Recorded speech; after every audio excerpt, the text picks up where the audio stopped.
اللہ تبارک و تعالی قرآن کے اندر ایک جگہ نہیں، دو جگہ نہیں، کئی جگہ پر رب نے فرمایا زکات ادا کرو، واقیموا الصلاۃ وآتوا الزکاۃ وآتوا الزکاۃ وآتوا الزکاۃ وآتوا الزکاۃ، زکات ادا کرو، زکات ادا کرو، زکات ادا کرو، زکات ادا کرو۔ اب حضرات محترم، زکات کے لیے مال کتنا ہونا چاہیے؟ میرے پاس کتنا مال ہوگا تو میں زکات دوں گا، میرے پاس کتنی دولت ہوگی تو مجھ پر زکات فرض بنتی ہے۔ یہ بہت اہم باتیں ہیں، ان کو توجہ کے ساتھ سماعت کریں۔ حضرات محترم، پہلے شروع کے اندر میں نے چند شرائط آپ کو بیان کر دی ہیں۔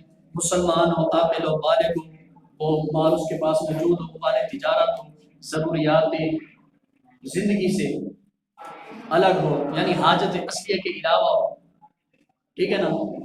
جس بندے کے پاس اگر صرف سونا ہے، صرف بولو تو صحیح، صرف سونا ہے اور کچھ نہیں ہے، توجہ کرنا ہے، صرف سونا ہے اور کچھ نہیں ہے، نہ نقدی رقم ہے، نہ کوئی ایسی چیز ہے، نہ کوئی مال تجارت والی کوئی چیز ہے، کچھ بھی نہیں ہے، صرف سونا ہے۔ اب اس کے لیے کم از کم 7.5 تولے سونا ہوگا، تبھی زکات اس پر فرض ہوگی۔ کتنے؟ 7.5 تولے۔ میں نے ساتھ میں یہ بھی کہا ہے کہ صرف سونا ہو اور کچھ نہ ہو، صرف کیا ہو؟ سونا ہو اور کچھ نہ ہو، کچھ بھی نہیں ہے، اور نہ مال تجارت ہے، نہ نقدی رقم ہے، نہ چاندی ہے، اور کچھ بھی نہیں ہے، صرف اس کے گھر میں کیا پڑا ہوا ہے؟ سونا ہے۔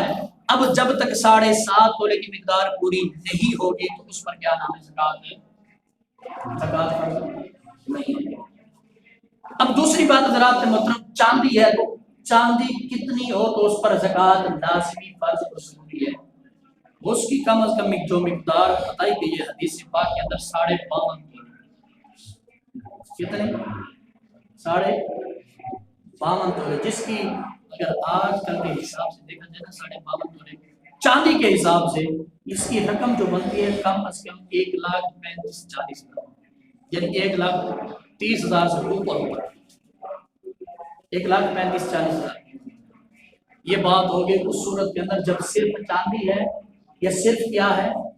سونا ہے۔ اب حضرات محترم، ایک شخص ہے، اس کے پاس 1 تولے سونا ہے، کتنا ہے؟ 1 تولہ ہے سونا ہے، آدھا تولہ سونا ہے، اور اس کے ساتھ ساتھ کوئی اور چیز بھی ہے، مال تجارت۔ مال تجارت وہ چیز جس کو کاروبار کے لیے اس نے رکھا ہوا ہے، خرید و فروخت کرنے کے لیے رکھا ہوا ہے، کاروباری لائن اس کی ہے، بزنس مین ہے، تولہ سونا ہے اور اس کے علاوہ اور چیز بھی ہے جو مال تجارت ہے۔ اب حضرات محترم، اب وہ بندہ پتہ کیا کرے گا؟ ان دونوں چیزوں کا حساب لگائے گا، سونے کی رقم کو بھی جتنی بنتی ہے اس کا بھی حساب، اور جو چیز ہے اس کا بھی حساب لگا لے گا۔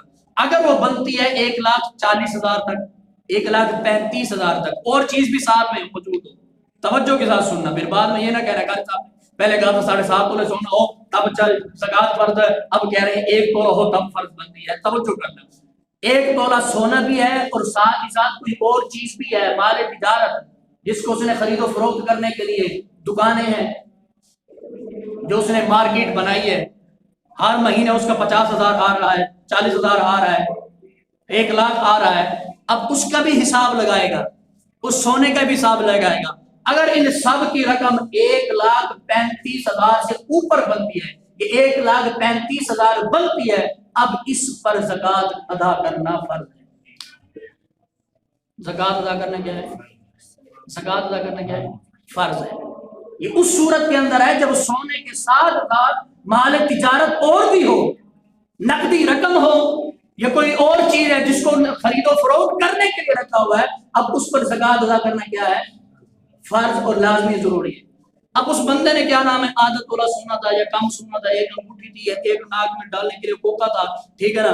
اب اس بندے نے اس کی رقم کا بھی حساب لگایا، جو چیزیں اور بھی اس کا بھی حساب لگایا، وہ 1,00,000 رقم بنتی تھی، سال بھی اس پر گزر گیا، اب اس پر زکات فرض نہیں، یعنی 1,35,000 رقم کا ہونا لازمی اور ضروری ہے، تبھی اس پر زکات ادا کرنا فرض کی بات نہیں. سمجھ آ رہی ہے؟ اس صورت کے اندر ہے جب سونے کے ساتھ ساتھ کوئی اور چیز بھی موجود ہو، مطلب چاندی ہے یا کوئی اور مال تجارت ہے. اب جو